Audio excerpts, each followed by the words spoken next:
my B5000 Nation, how's everyone doing today? Hopefully everyone's having a great day. If not, I hope it gets better from here.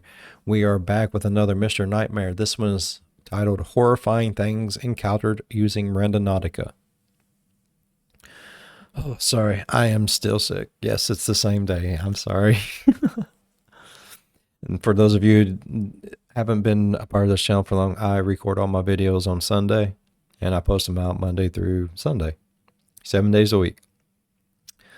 In order for me to do that, I have to do them on Sunday, even if I feel like ass, because I am a small channel. And if I don't post videos, I just kind of disappear for a while. That's how my algorithm works. So here we are. I'm trying my damnedest, people. I am. All right, let's go ahead and get into today's story. Go ahead, turn them lights down low, put on something comfy, cup of something special. Let's get spooky. Randonautica is an app that uses a random number generator and location settings to create coordinates for users to explore in their local areas. The app was released in February 2020 and became especially popular during the COVID lockdowns. People would often document their findings through video and post them online. Sometimes people find downright creepy things or places, or even find themselves at the scene of a crime. A viewer named David sent me this first story and footage. It was August of 2020. The weather had been good, and so he and a friend decided to use Randonautica out of boredom.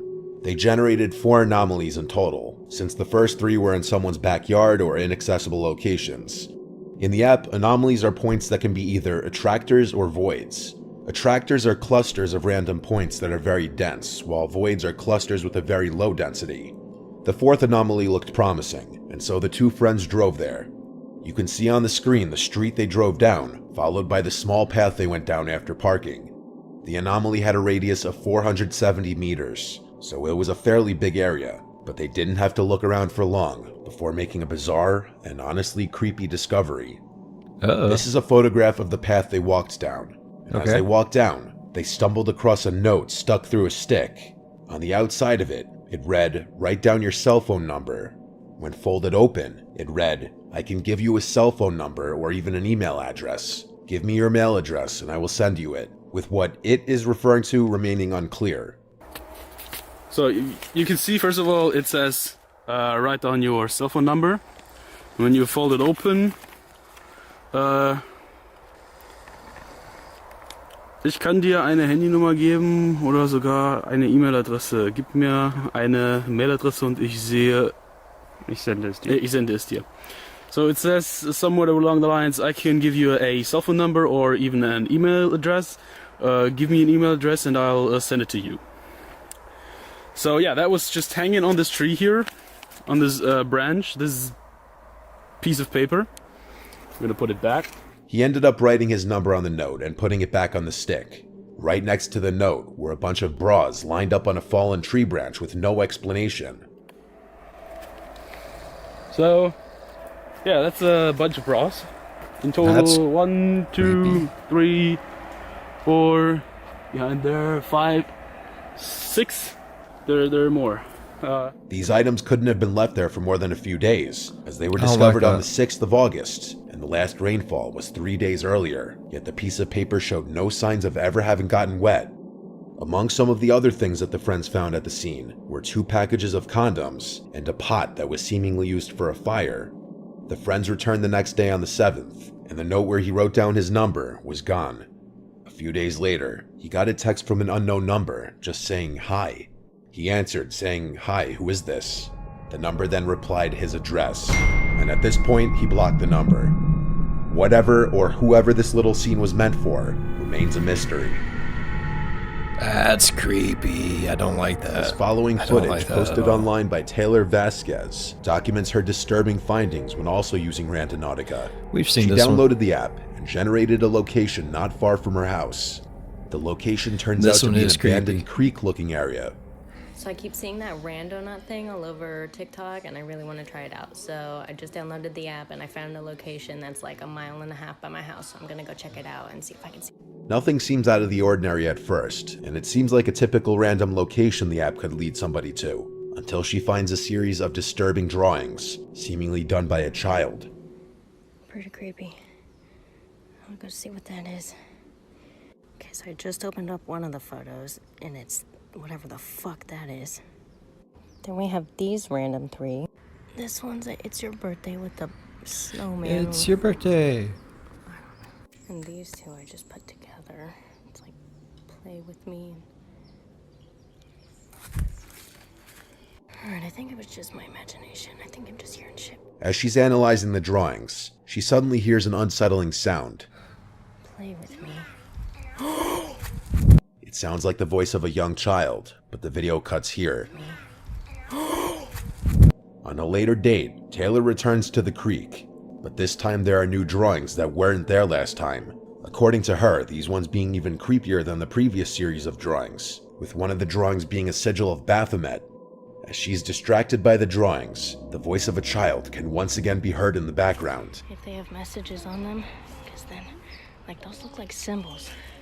At first she doesn't seem to hear it, but once she does, she makes a dash for it and the video cuts. I don't really see anything else, so like... You're going to After die uploading down the here. video to TikTok, I'm telling you, that's the Red Queen, man, from fucking Resident Evil. You're all going to die down here. a viewer pointed out what appears to be the face of a young child peering from behind a tree. No one was with... Man, that's what I'm going to do while I'm sick. As soon as I'm done with all these, I'm going to watch Resident Evil, man.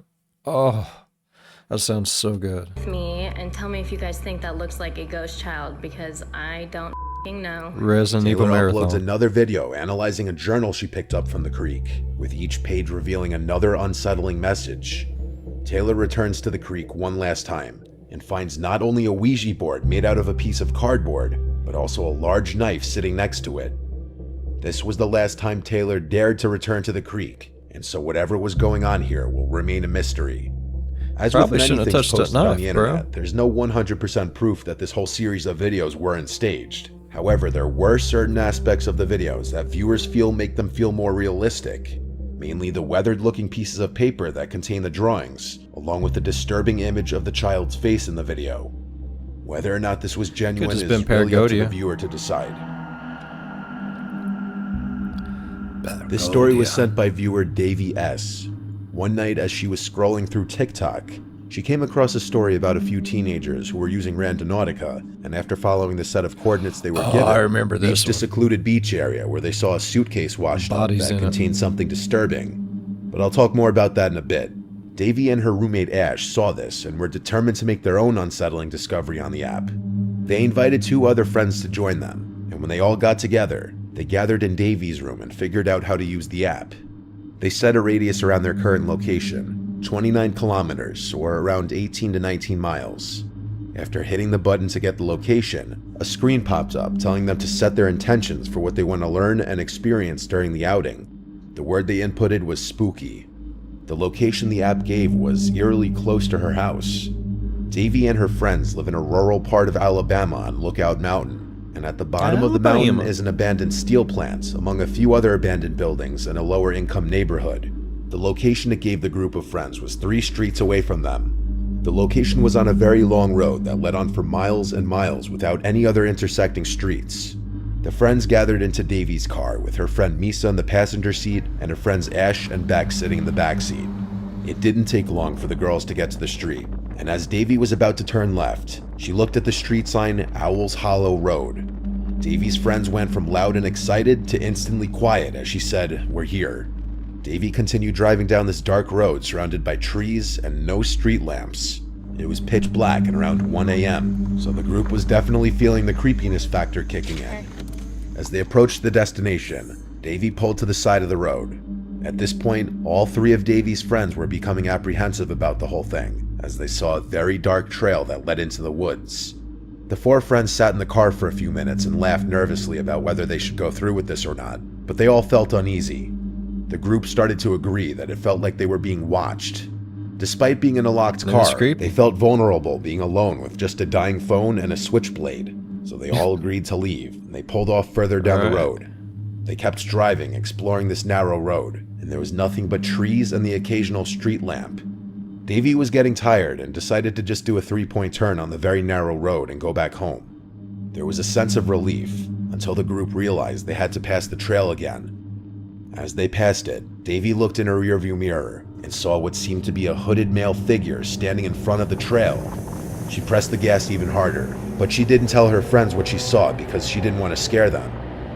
The friends briefly talked about that night before going to sleep around 2 a.m. The next morning, Beck went home and Davy took Ash to work. Misa decided to hang out with Davy for a little longer before she had to be home in a few hours. They discussed going back to the trail since it was daylight and they felt a bit more comfortable. They made their way back to the trail and got out of the car, this time with keys and phone in one hand and pocket knife in the other.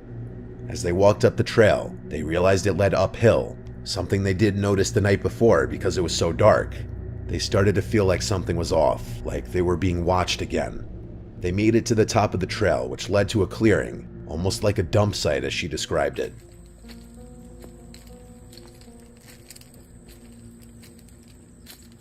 There were tires, fast food garbage, household items, etc. The two started looking around some more and came across a bunch of mattresses scattered throughout the clearing. The disturbing part was the mattresses were made beds. Pillows, blankets, sheets, all that you'd expect on a made bed. The sight was so unsettling that the two friends agreed to leave.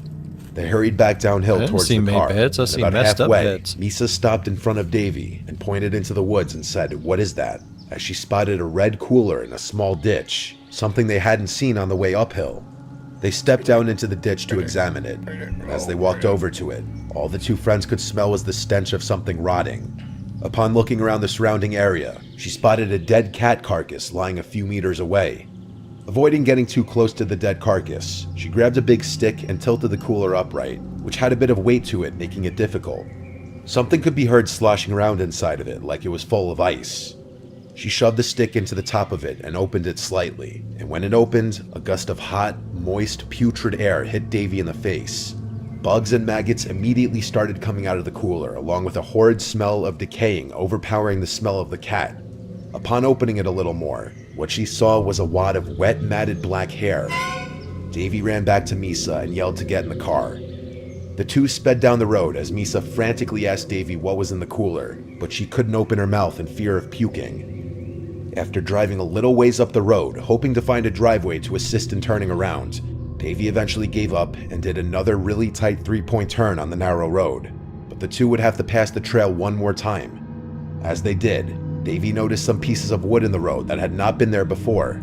She looked around and saw the same hooded male figure from the night before, standing in the woods. She drove her car over the pieces of wood, damaging the bottom of her front bumper, and then sped off back home. She and her friend returned to the trail one more time since this incident to record the trail, which was the footage you've been seeing. Davy has deleted the Randonautica app and not used it since. Earlier I had mentioned that there was a video that inspired Davy and her friends to try the app themselves. Oh yeah. That video was filmed by a couple TikTok users, who each posted their own angles of the video. Guys, we found a suitcase at the Gabby, go. I'll hold your stuff. I don't know. Bro. Wait, open it. We're like, we're gonna find nothing. Open it. Sleep. It stinks, y'all. It washed out. It's Oh. Oh. Okay, so she's calling the police so we can see if it's actually a dead body or it's just food. what do I found a suitcase on the point in Alpine Beach. And Yeah, here's the crime scene. so we just found this suitcase and we're gonna get it. Okay, so they're like opening it up with the sticks because we don't wanna. Yes, there's a bag. There's a bag, like a black bag in there. The Randonautica app generated a location that led them to a rocky break wall below a jetty at the shore of Alki Beach in West Seattle, when they found a mysterious black suitcase washed up on a bunch of rocks under the bridge. As they approached the suitcase, they realized there was a foul odor emitting from the suitcase, and the contents of the suitcase may be more disturbing than they had initially thought. The teens called the police, but with Seattle police response times being notoriously slow, the police took 3 to 4 hours to show up, and by that time, the tide had risen enough to where the suitcase had washed away. It took a scuba team to retrieve the suitcase and its contents. The contents were indeed quite disturbing. The remains of a couple, Jessica Lewis, who was 35, and Austin Wenner, who was 27, were found inside of the black garbage bag inside the suitcase. Yeah. Their murderer was It their was landlord, awful. Michael Dudley, who the pair had previously argued with regarding their rent payments. It was reported by neighbors that on the night of the pair's murder, a male voice could be heard screaming, "Please don't do this, just let me leave," before gunshots were fired, and this was reportedly 10 days before the suitcase was found. The videos had eventually been taken down by the teens. With so many people using an app that's designed to send you to randomly generated places, it's inevitable that sometimes people are going to run into some horrific things that they were not supposed to find. So if you do use the app or anything like it, it's best to just stay alert to your surroundings.